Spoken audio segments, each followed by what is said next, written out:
My name is Ashanti, and welcome to the Taking Off the Mask podcast, where men get real.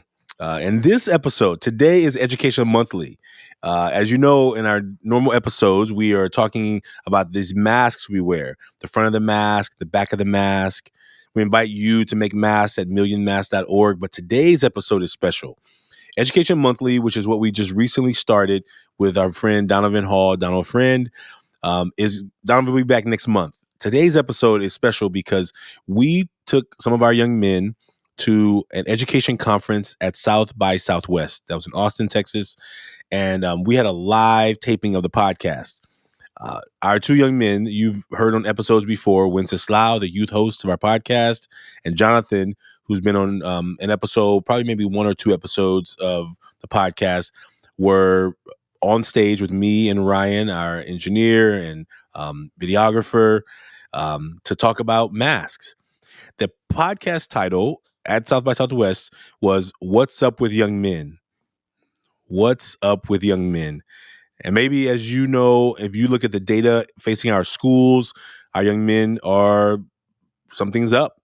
And we don't always know what's up, but what we do in Ever Forward, what we do with the Million Mask Movement is ask a lot of questions. We start with two questions. What are you letting people see? What are you not letting people see? And then the third question and fourth come from those answers to those questions. So we hope that this episode, you will see how it connects to what we're trying to do in transforming education. If you know any folks in education on the national level, the globe, whatever level of education you know, universities, connect them with us. Share this episode with them. Because if we don't begin asking the young men what's up with them, explicitly themselves, then we'll keep making up stories about what we think is up with them. And the Million Mask Movie was designed that we ask people to share anonymously what's up with them. And hopefully we can then have a deeper conversation after that's over. It was a beautiful conversation. You'll hear some live interaction. And we actually made masks with people in the audience. There was about 75, maybe 100 people in the audience. I don't remember the exact number, but it was a beautiful audience. And I was really proud of Johnathan and Wenceslao. I did my best to let them do most of the talking, really trying to encourage them to open as much as they were willing to on a stage in front of 75 to 100 people. Thank you for listening to this episode. Please, if you have some young people in your life who you want to encourage, inspire, motivate, or you know that there's more in them than they're letting people see, maybe show this episode to them. One of the young men, Johnathan, is a senior in high school, and Wenceslao is a sophomore. So 16 years old, 17, 18 years old, like wherever those ages can connect to young people in your life, please share this episode with them. I think you'll get something out of it, and I think you will learn a lot. Thank you for being a part of the journey with us. Again, if you have not made a mask, we encourage you to do that. We are getting close to our first milestone of 100,000 masks. If you have not yet made a mask, we invite you to do one. If you made one a year ago, maybe you can make one again and think about where are you now today based on where you were a year ago. At South by Southwest, we posted a lot of content on social media, so you can go and check out some of the photos and videos of our work. There'll be more coming soon. And also, our 20th anniversary is May 25th, 2024. May 25th, 2024 at San Lorenzo High School. That's the school where Ever Forward Club was founded. We're going to be back there for our 20th annual challenge. It's a 5K walk, run, hike, bike, however you want to complete your 5K. You can participate from anywhere in the world. And our link will be in the show notes here. And you can also find it in the bio of any of our social media platforms. The 20th annual 5K challenge. We look forward to you being a part of that, helping us grow this movement, helping us raise the much needed funds as a nonprofit to continue doing the work we do in the world, and where schools don't have to miss out on this really important work because of the lack of funding that they have available on their site. So thank you. We look forward to seeing you soon. Enjoy today's episode. Bye now. My name is Ashanti Branch, and I'm really glad you joined us. Today's episode is called What's Up with Young Men? And so what my goal in this experience is to talk very little. We have two experts here of what it means to be a young man today. I have had a lot of experience in this work. I started the Ever Forward Club 20 years ago as a first-year teacher. I never wanted to be a teacher. I wanted to be rich. And teaching called me, and I ran from it to go make more money and the money didn't help. And so this has been a calling on my life. And so I'm gonna do my best to let the young men do as much of the talking as possible, and there will be a time for Q&A, so if you have any questions, but I will chime in from time to time. But what we wanna do is we wanna hear from the resident experts, and then I will add words or thoughts, and so will Ryan as well from this stage. So Ever Forward started in 2004 as a first-year teacher. We are now an organization that's doing a global movement called the Million Mask Movement. I am passionate about this work.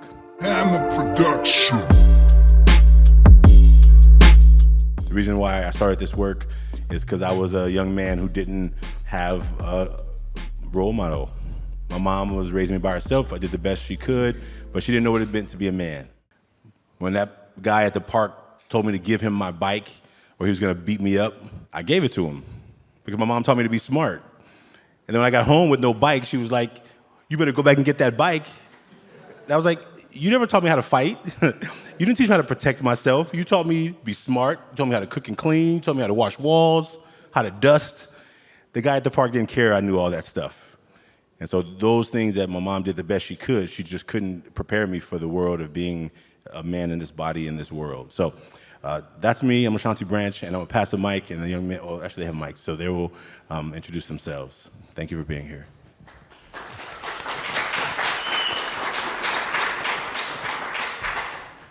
Hi everyone, I'm Wenceslao Soto. I am 16 years old. I'm currently a sophomore at City Arts and Leadership High School in San Francisco. This is my third year here in the Ever Forward Club, and the reason I joined this is because I needed a space for me to be more confident in my speaking, connect with others, and express myself. And it's been a pleasure for me to have those skills, learn more skills, and also connect with other young men.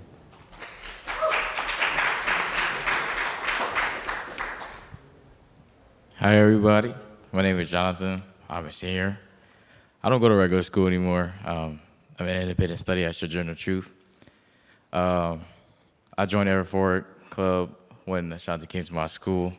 I thought I knew my friends, but Ashanti made them open up a lot more, and I was always interested in finding out like the deeper parts of how people feel, and kind of got attached to that. So I love the work that we do. And it's a pleasure to have this opportunity, and I'm glad that you guys are all here. I appreciate that.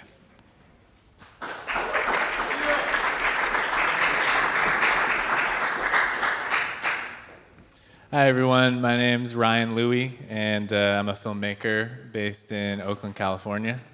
I work primarily in documentary and tell stories about community organizations, education groups that are doing good work in the Bay Area. And I was a teacher for 3 years before that. And in the spirit of taking off the mask, I've never really said it like this before, but I wasn't a good teacher. I taught in a culture largely outside of my culture, and we're always wearing a mask, whether we like it or not. And I think the way my mask was computing at that time of my life, it wasn't really connecting with my students. Yeah, it feels good to say that for the first time. I struggled with building a positive classroom environment, and with that discipline. So yeah, thank you for being here to allow me to share that with y'all.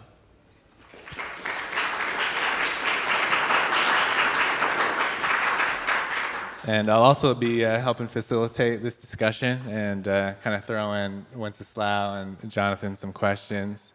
I want everyone to learn a little bit more about Johnathan first. I think he just has a very unique perspective on the world. He's 17, and I think he might be the only 17-year-old without a cell phone.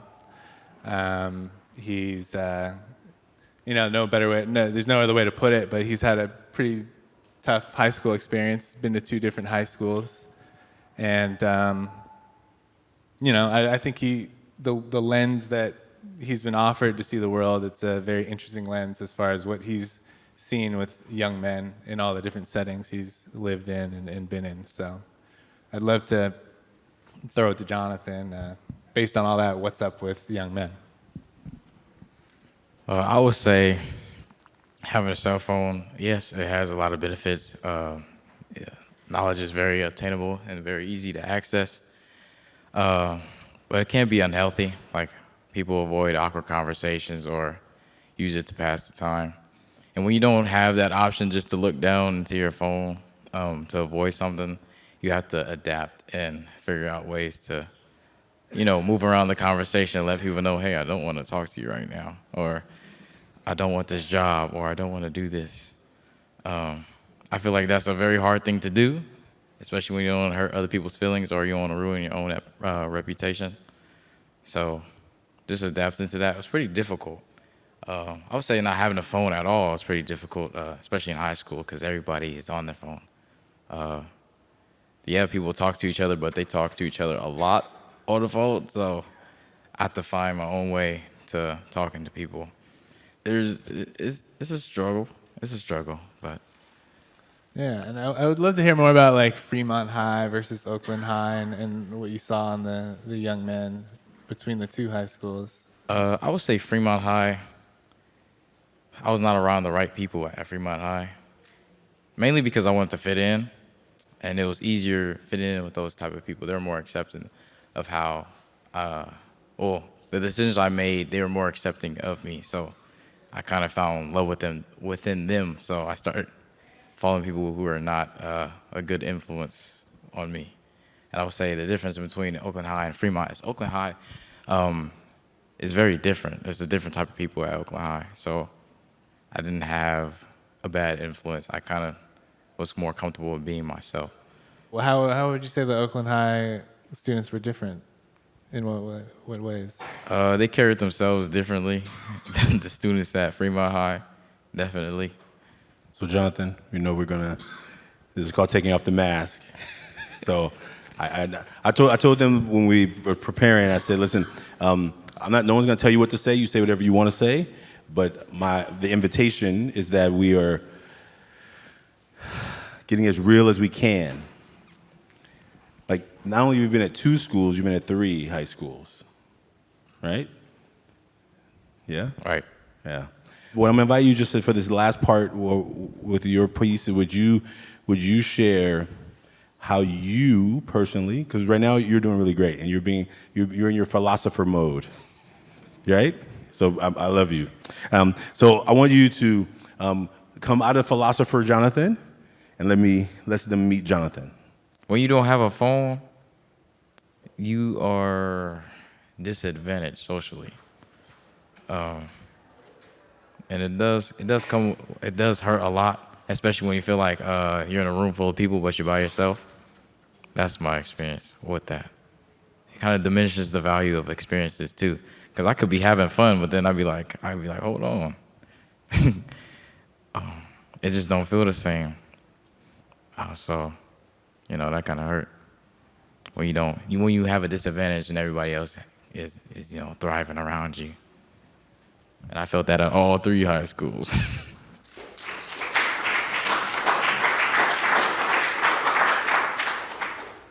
And Wenceslao, I see a lot of myself in you.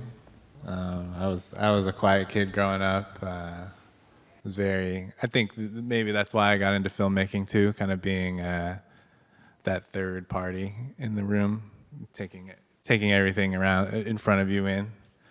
I also went to a private middle school and then a public high school, kind of seeing both sides of San Francisco.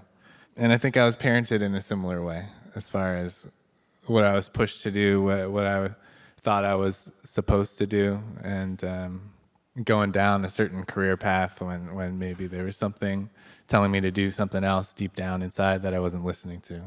And I think we have very similar perspectives on all those matters. And so I'm wondering from you, what's up with young men? Yeah, so as Ryan said, I have been in 2 different environments, 2 different settings. I was in a private middle school, and then I moved into a public high school. But, on the outside of this mask, everyone seemed different. But then after knowing them quite a while, we're all connected. We all have the same problems dealing with. Um, yeah, in middle school, everybody, is kind of wealthy, smart, chill, popular, and always going out and having fun. And in middle school, before I joined this club, I was kind of an ignorant person as well. I didn't know that I had other people try to solve problems for me instead of myself, and not knowing that they also might be dealing with. And like, yeah, they don't like share about the problems, right? They don't want nobody else to worry about them. And once I joined this club, I started to realize after a while that like I might have hurt people that I didn't want to. Um, yeah, try to make up for that. But in public high school, everybody is also a lot more rowdy, crazy, and tough and big. But yeah, and I made the Ever Forward Club at school as well, which there's about 8 of us young men and then 1 male teacher as well. And we do the same activities, the mask, the card games, and then I include questions that helps us, I try to help them to feel comfortable with each other. And I did a question last week with them, which was, why do you think men have a hard time talking about their feelings to others, and do you ever find it hard to talk about it with someone? And I'm all friends with them. I know them quite a while, and the other people I've known them since when I transferred into the freshman year. And it was surprising to see answers because I wouldn't expect it from them. On the outside they were different than what they said. And the answers I noticed is that they all said that men are expected to be strong and not cried, or they will get judged by others. And I will include 3 answers. I won't be saying the names. I will just be saying anonymous. But person 1 said that society pressures men and boys to make them strong. They think that the mentality of being a man is always to be strong and not talk about anything that makes them weaker.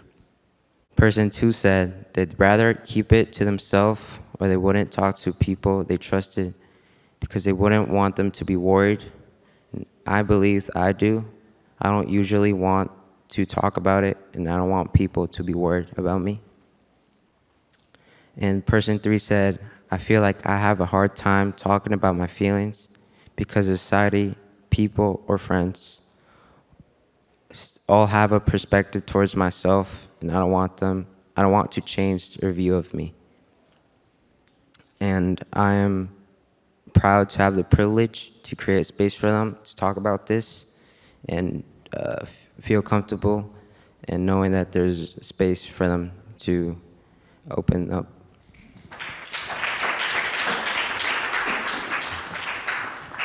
Thank you, Jonathan and Wynn. I want to say something here.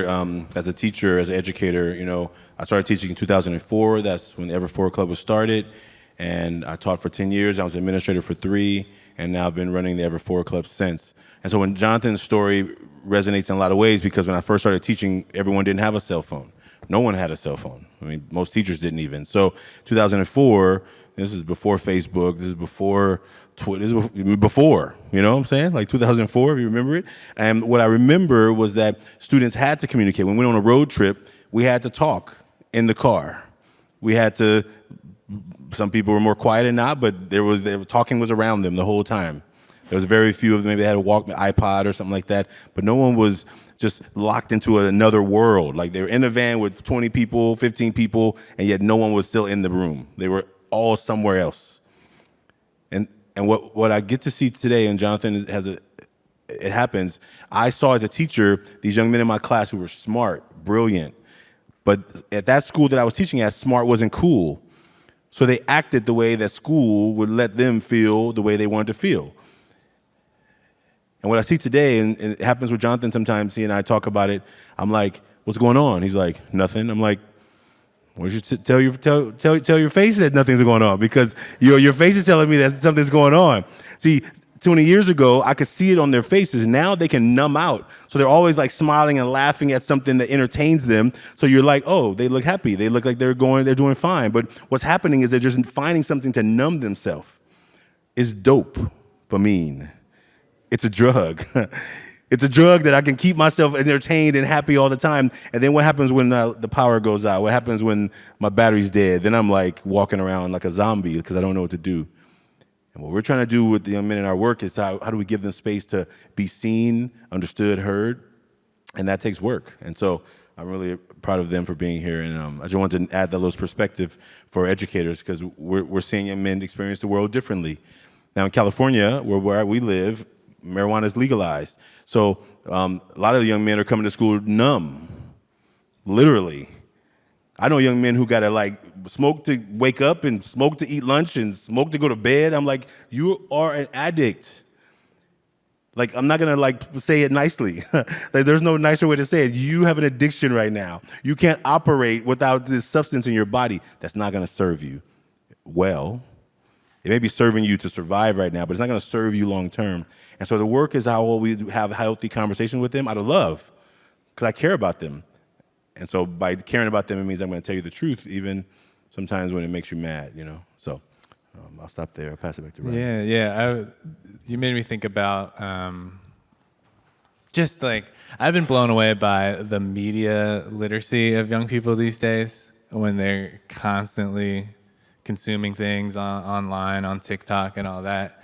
And they're just like, they have this encyclopedic knowledge of whatever is out in the world. We were watching a movie last night, and one of the 8th graders in our group, we brought, including Johnathan and Wen, like 8 young men on this trip, and he had never seen this movie before, and he was just calling out all the themes and making all the connections to the movie and like predicting what's going to happen, and I was just blown away by that.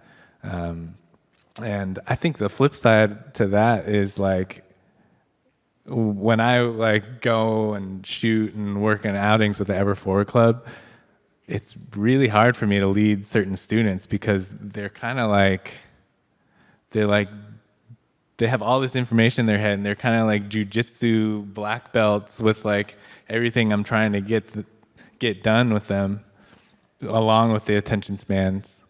And it's just like, man, it's like the old rules don't apply anymore, you know. Like as adults, as educators, we gotta try to think about what rules we're bringing into our engagement with the students and adjust ourselves to adjust to these new rules. And I think that leads me to my next question with Johnathan and Wen is like, when you're interacting with adults, like what are they getting right and what are they getting wrong? I would say I always like the teachers that balance life and work. Like, don't just talk to the student like as a student. Talk to them like they have a life as well, just like you do. I also like teachers and there's teachers who do this right too, where they share their life with their students as well, and they talk about how they feel personally about things. It's not just always about an assignment. It's like building a relationship with a student instead of just giving them a whole bunch of homework. Those type of teachers they're doing a very good job because students are going to be more attached and be ready to learn and be eager to, you know, do the things that the teacher wants to do because they have a connection with them. And I would say what teachers are doing wrong is,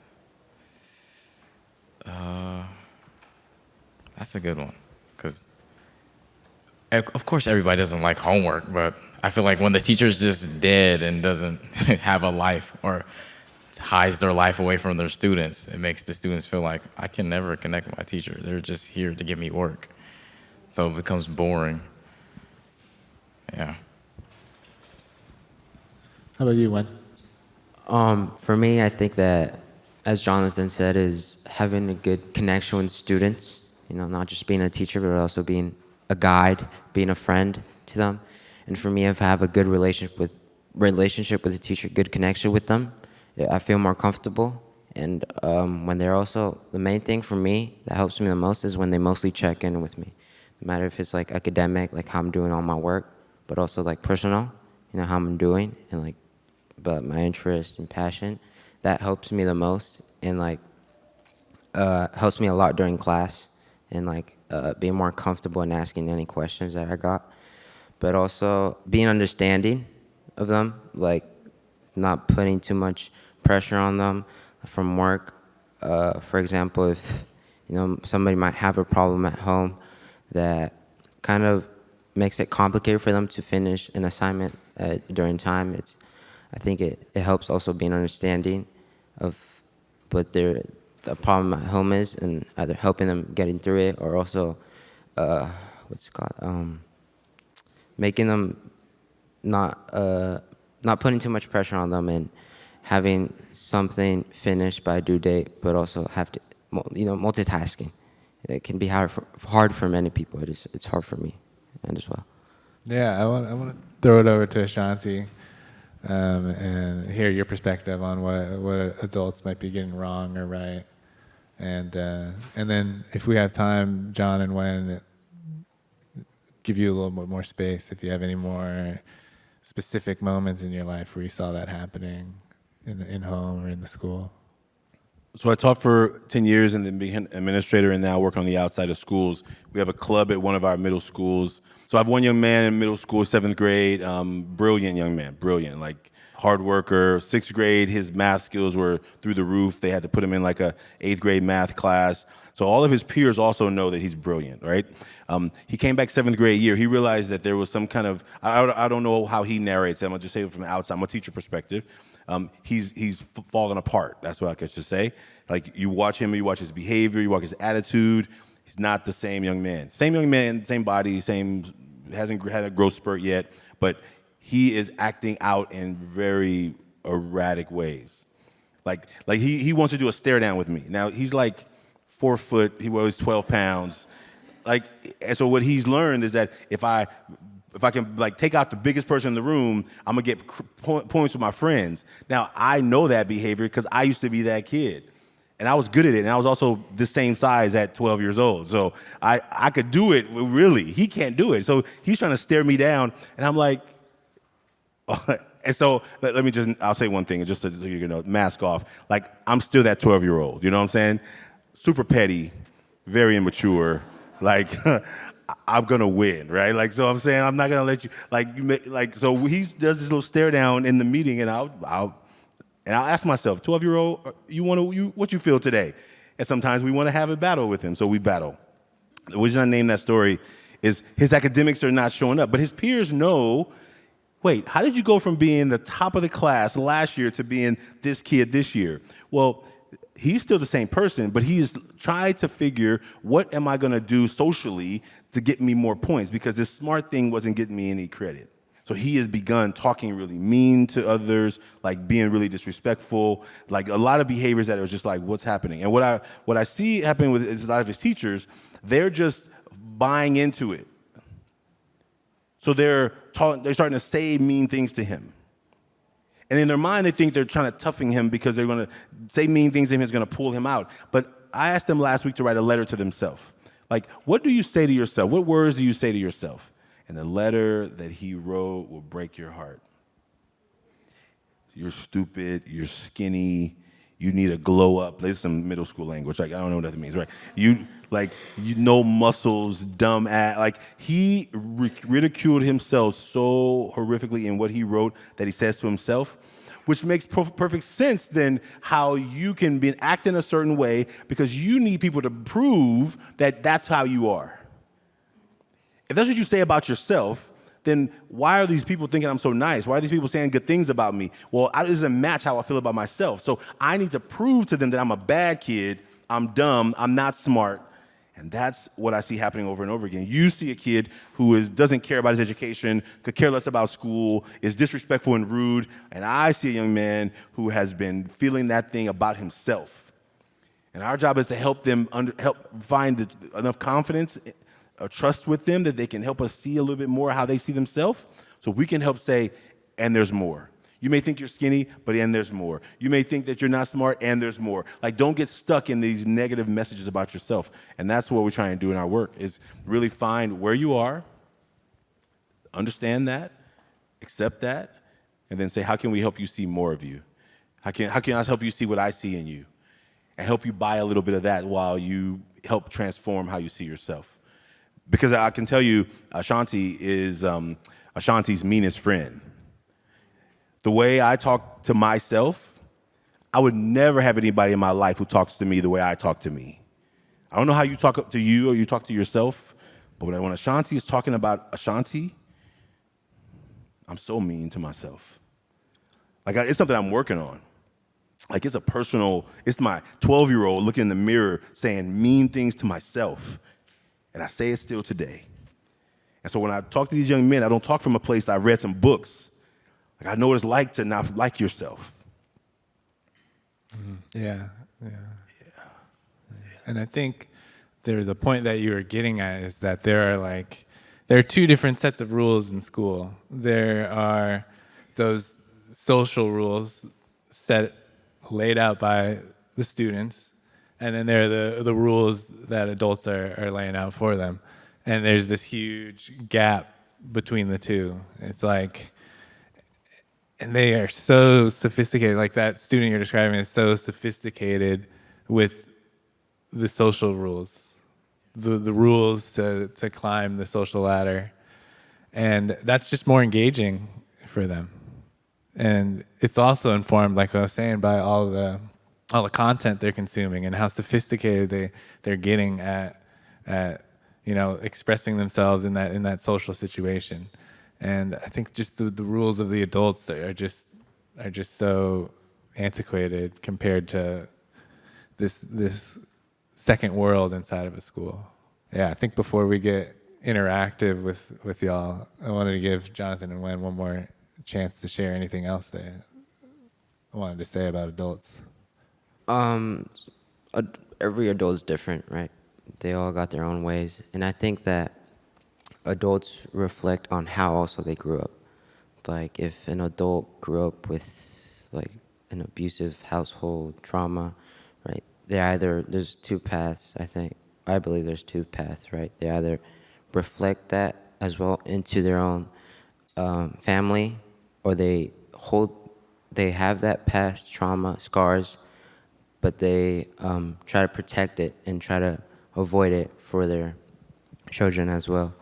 But I think that adults are reflective on how they grew up. But my parents, the things that they're doing right, I think, is giving me a space for me. I got my own room, so like if I never need like some time for myself, I got my own space in there. But I think that also knowing what is like best for myself, right? They try to help me as well, but you only know what's best for yourself, but as well sometimes you're still learning. But I think that for me, being around with people helps me a lot more than being with myself. With being myself, I sometimes I have like the same thing as Ashanti, talking bad about myself, right? Putting myself down, and also having these, I guess, like past memories about things that I did wrong, and like how I wish I could go back and fix those. But sometimes that's part of your learning in life, is making mistakes, even though they could really hurt you, but they help you along the way as well. And I'm also the host of the podcast Taking Off the Mask. And for me, when I have these conversations with the guests, it helps me a lot more. Connecting with the guests and also hearing about them as well. I kind of relate to Ashanti when he was saying like the competitiveness in between a child and an adult. I feel like any teacher automatically, they're like parents to their students, whether they like it or not. It's like an instinct. So I would say like the adult experience, since they have more life experience with the kid, like saying, oh, I'm not you, I'm not gonna make your decisions, and I'm not you. So that kind of tension right there. I would say like both the student and the teacher need to have patience with each other, because it's hard being an adult and a child. So that's what I was thinking about when I heard that. I started laughing too, because I've definitely experienced that with the teacher, where I'm like, I'm naive. But I can understand it because the adult is trying to protect the child and help them not make bad decisions. And it can be hard to accept that, especially when, you're defined to who you are and don't want nobody else to tell you different. So we thought what we would do in this part of the episode is that we would do an interactive experience with you. Like when we don't make some time for question and answer too. I'm gonna look at the clock here. So we have a good time. So we're gonna do an activity with you, an activation. It's gonna be about 15 minutes, and then we'll leave the last 15 minutes for Q&A. Okay. So as you go through this activation, know that this is what we do with our students. We do this with teachers, parents, and all of our experiences. So you're going to get to experience our work firsthand. If you came to our booth, it may feel redundant, but don't let it feel redundant. Just be like, okay, what does this look like today? So the young men right now are going to pass out a card to you and pens to you. So go ahead, young men, go ahead and pass out the materials. And then Wenceslao is going to walk us through it once everyone has materials. So we're passing out cards to everyone in the room. And we're going to pass out a pen to each one in the person in the room. So each person has a card and a pen, okay? Yeah, we've kind of been hinting at this to those listening to us right now, and in 3 days in the future, these are these masks that we've been talking about, these mask cards that we're talking about, and these masks really help you as a teacher or as a student get to know what's up with young men a little bit better. Yeah, an activity is for all students. So Ever Forward Club started with young men at San Lorenzo High School. That's how it started. But this activity is our global movement. This is for everyone, okay? So what I'm gonna let you to do is, Wenceslao's gonna walk you through the steps. I'm gonna stop talking, but I just wanna make sure everyone has materials. And if you don't, you can raise your hand. One of the young men will make sure you get what you need. They have pens and they have cards for you, okay? Okay, I'm gonna turn it over to Wenceslao to walk you through the steps. Some of you know what you're doing already because you already came to our booth, but Wenceslao, you're on. So the first step is drawing a mask, and I'll give you up to a minute, but you could also work at your own pace. The steps are on the paper, so first step is we're all gonna draw a mask. For some reason, whenever I draw a mask, I end up just drawing my face. It's just some sort of instinct. I don't know why.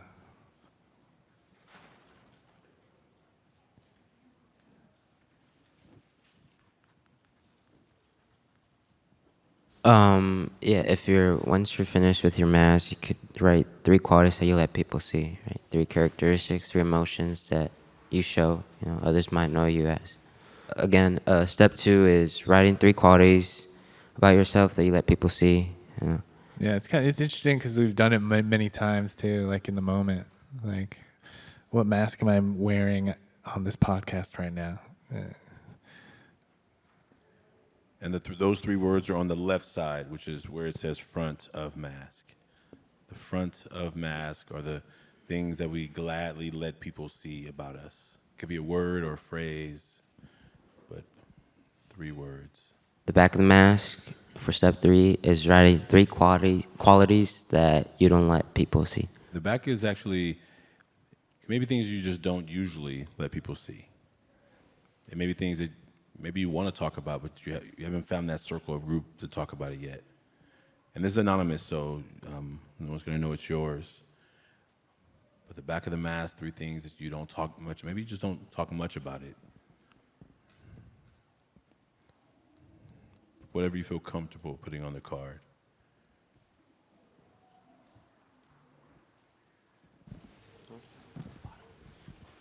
You could as well fill out the bottom, the city, age, and gender. And so now we're going to move into the deeper part of the activity. We would like you to just take your card and put the card face down. So we'll give you like 10 more seconds.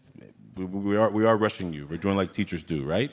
You may not have enough time. You feel rushed. And then we would like you to take the card and pass it to the middle aisle. Just pass it to the middle. So if you're on the row by yourself, you can pass it to somebody behind you, but let the card go face down, but down to the middle aisle.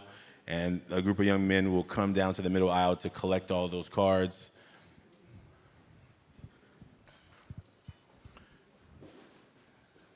Pass those cards toward the middle aisle, Lucian, you're going to give those to Bilal. Give them to Bilal. He'll take care of those.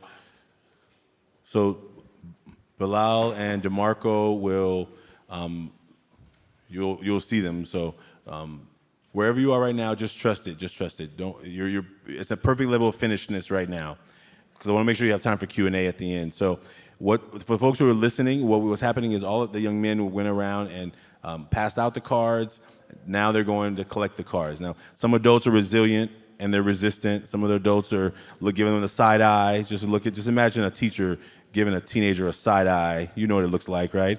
Like, how dare you take my card, right? So some of them are having that. But trust it is part of the experience. It's part of the work we do all over the world. And we do it with teenagers, we do it with teachers, we do it with parents, we do it with corporate people.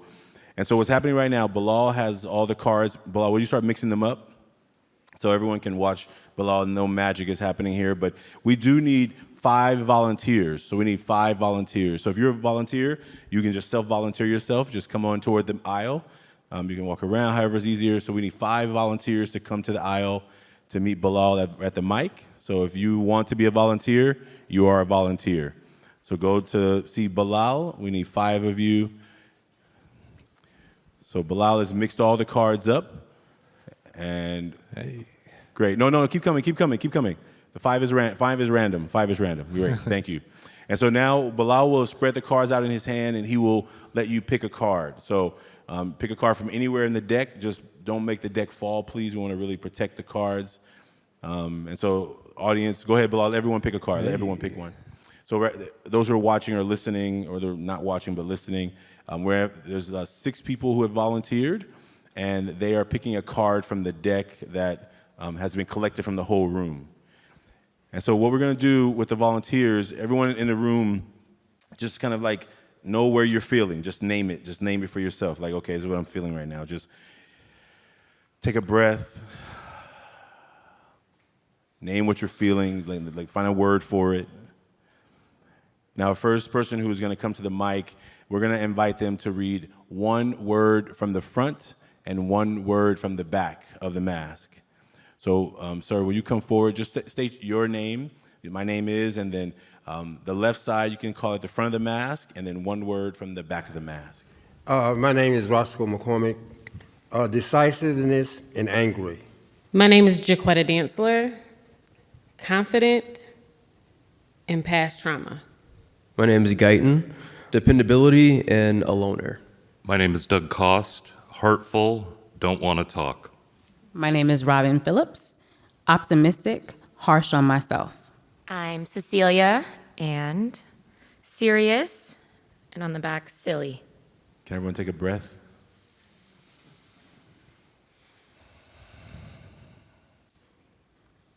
So imagine this room, educators, people doing this work. We're human too. You heard the young men talk about their stuff. You know we have our own stuff. Johnathan said, let students know that you're human. If you're the perfect specimen of math educator and you've never made mistakes, how is a kid who's always making mistakes going to connect with you? Probably not. It's probably going to be hard. They're probably not going to want to deal with you because you think you're too smart. You've probably seen it or felt it or seen it on TV or some movie. So now the question is pretty open to the room. We're going to invite anyone up to the mic. Bilal will collect the cards from our volunteers. Thank you for being willing to be a part of that. Thank you. And we would like to hear from anyone who has a comment, a question, a thought, like what's stirring for you right now? What came up for you? If we had more time, we would ask for more volunteers. But we wanted you just to feel an experience of what it's like to first think of 6 words, even though they were anonymous. It may have been hard, it may have been easy, I don't know. But this is what we do with young people, and we do it when we ask students to go to the board, to write on their answer on the board. We say, take your mask off in front of the whole class. Like here we did it anonymously. We did it as safely as we could, anonymously. No one knew whose was what, but what we do in classes all over the world is we say, hey, go to the front and do this problem. And sometimes as a teacher, I've asked the student who I know knows it, and sometimes I ask the kid who wasn't paying attention. I've done that. But I'm asking you right now, what are you feeling? What came up for you? And if you want to speak, just come to the middle, and we have about 10 minutes? Okay, so we want to make sure we have time for Q&A. So about 10 minutes, 15. We'll take 10 minutes for Q&A, and then we'll close out at 4. Yeah? All right. Good afternoon. My name is Anthony. I've got a question, something that's bothered me for a while, and I'm hoping to get some insight. May not get the answer. I feel like if it was an easy answer, we'd probably know it already. But so I work at a educational institution in North Carolina, and at an administrative level, and we do a lot of work on trying to improve completion rates at the college. And typically I'm usually the only man of color in this room, okay? Other people of color, but I'm the only black man, typically sitting around a room of 12 people or so. And one of the most difficult things for me to swallow is when we're looking at these data points, completion rates for math, English, science, across the board, black men are always at the bottom, not even close to being on par with everybody else. And I know within me that it's not that we are intellectually inferior. I know that's not why. Something else going on. Trying to figure out what's that common thread for it to be so pervasive that we're seeing this. It's not because we can't learn, but what is it? And I don't know if the young men there can speak to that, because I have a nephew, speaking of taking off the mask, who's currently serving a 15-year prison term. Went in at the age of 17. And I think someone spoke about toxic households and things like that. I saw the life that he was in that led him to this, and repeatedly expelled, suspended from school all the time. So right now, this is what his situation is. But it kind of ties into all this. What is there a common thread on why we're seeing that? Because I think we're dealing with something else nobody else is dealing with. So I just want to put that out there.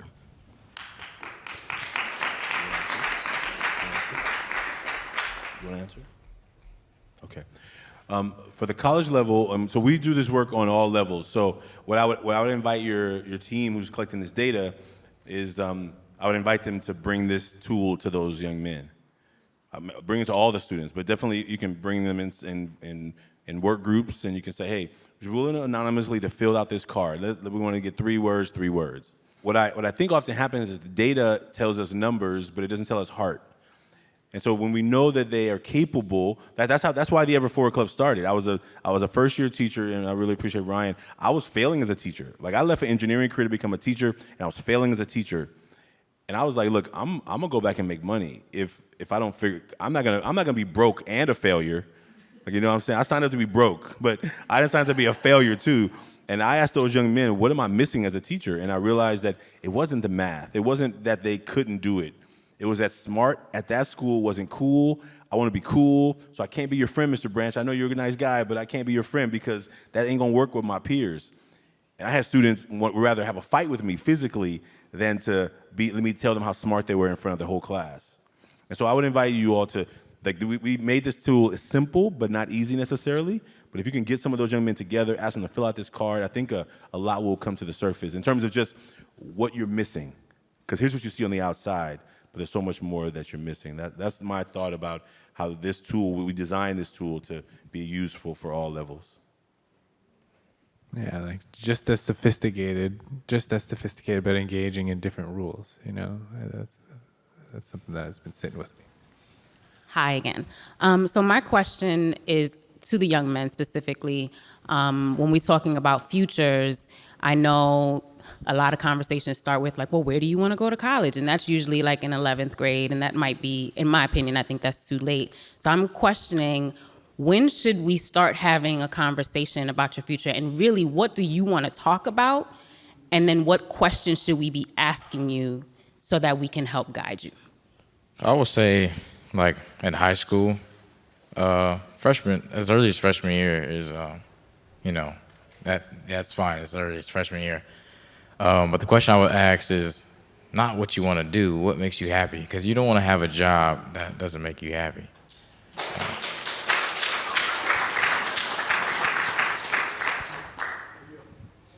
Yeah, as well, connecting to that, as well as what Johnathan said, something that makes you happy, something that, you're not there when you're not going to work, right?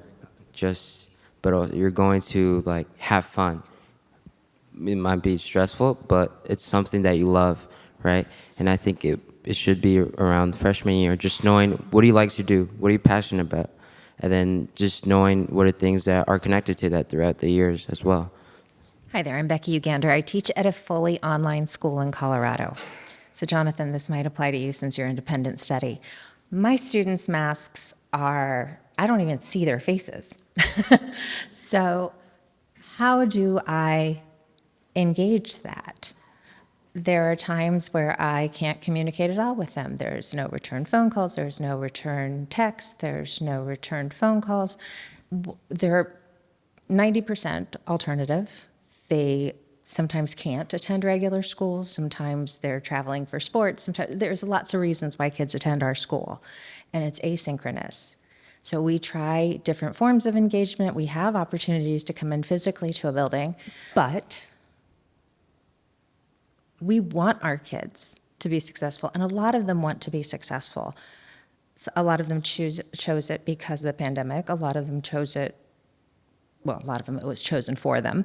But there are a lot of reasons for them being there. And sometimes they say to us, we wanted to be online, so leave us alone.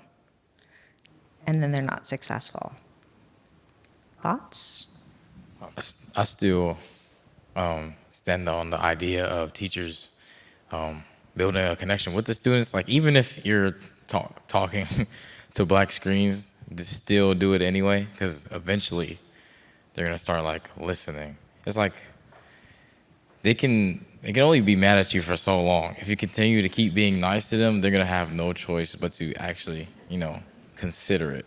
I would say for me personally as well, when I'm in a class online, especially, that encourages to talk, and then the teacher will pop in and also talk with us, but they're not always talking just about work, about the assignment. They're also like relating it to real life, or sometimes they're not even talking about the assignment at all. I think students like when you have other conversations besides work. I feel like if you keep pushing that, keep doing that, you're gonna drive their interest. So When I was live, I would talk to black screens, and final day of my senior government class, they all turned their screens on me. It's like a gift, a going away gift for me. And I'm like, oh, I love you. But yeah, we're What I'll say for the tool that we created, this digital tool at millionmass.org is a way that, I think it's, you as an educator have opportunities to make things required or things that are optional. Now, if a student always going to have the decision to make about how they take it serious or how not serious they take it, but we created the digital tool available so that you can invite them and say, hey, your assignment for today, here's your assignment. And they do what you just did on that card on a digital tool. So this was sorted right now on the gallery for just men. And so these are the most recent. It looks like Australia has been making masks this past week, Jamaica, Singapore. So these are the ones that are just most recently made, but you can create your own portal in the website so that when they go into that link that you gave them, they can make their masks. So you'll be able to see their masks as well. I think it's what we try and do with our work, with this work, which is why Everett Forward Club started in the first place. I knew there was something I was missing. I know math. I love math. I had smart kids that were not doing it, and I knew that something I was missing. And what and 20 years ago, we wasn't talking about masks, but I knew something was happening. And so I would say, we try to make a simple tool that just starts the conversation. So maybe only half of the students will do it. And then maybe you just start with that. Like, hey, I'm learning from some students that this is happening because they're anonymous. I don't know who these belong to. But at least you begin to say, oh, wow, I'm trying to focus them to do more work. And they're like, don't you know that I'm like stressed out? And so how do we help them learn, do some stress classes? How do we do some mindfulness classes? How do we do some breathing techniques? I think oftentimes we as schools have decided that the subjects are the most thing that's important. And look, if you go to any school website, mostly in the US, you're gonna see whole child, emotional well-being. And some of those campuses you'll walk on and you don't feel emotionally well. You will know that the school is about the adults.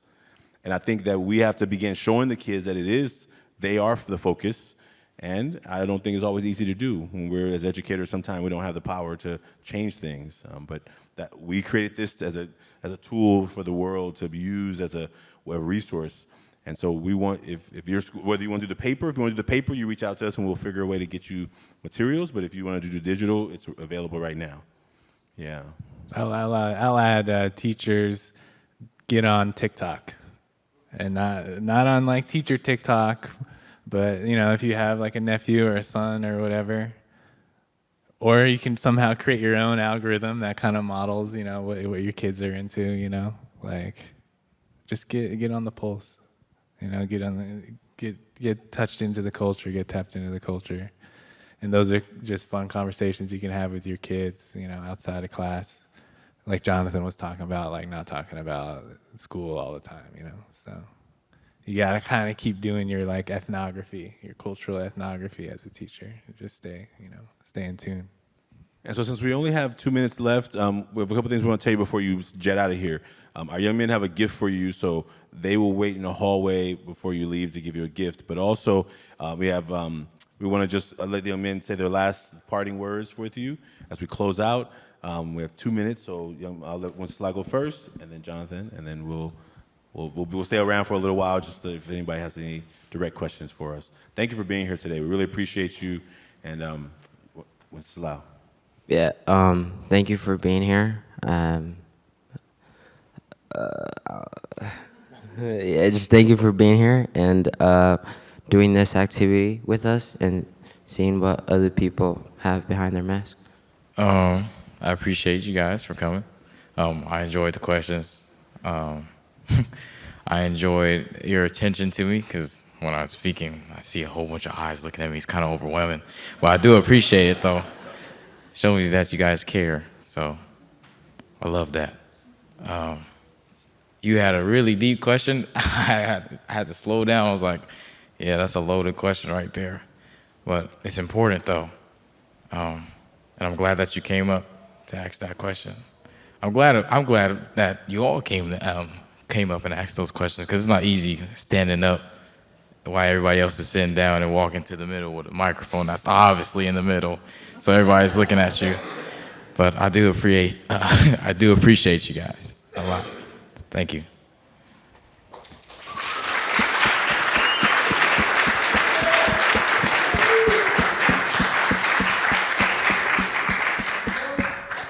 Yeah, thank you, everyone. I guess one thing that I'm taking away from this right now is just to challenge myself to make masks more regularly. If you have a week at school or I have like a day on a shoot or whatever, just check in with yourself, make a mask, like who was I that day? And on the back of the mask, why was I presenting myself that way on this day? Thank you.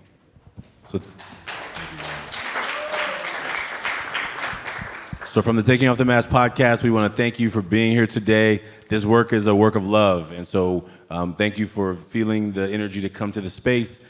Please enjoy the gifts from our young men that are going to give you out in front of the door. And we would say, please tell someone about it. The only way we're going to get to the 1 million masks is if each of you who feel something about this movement help someone else learn about it. And we look forward to seeing you in the future. Take care, everybody. Thanks for being a part of the show today. Bye-bye.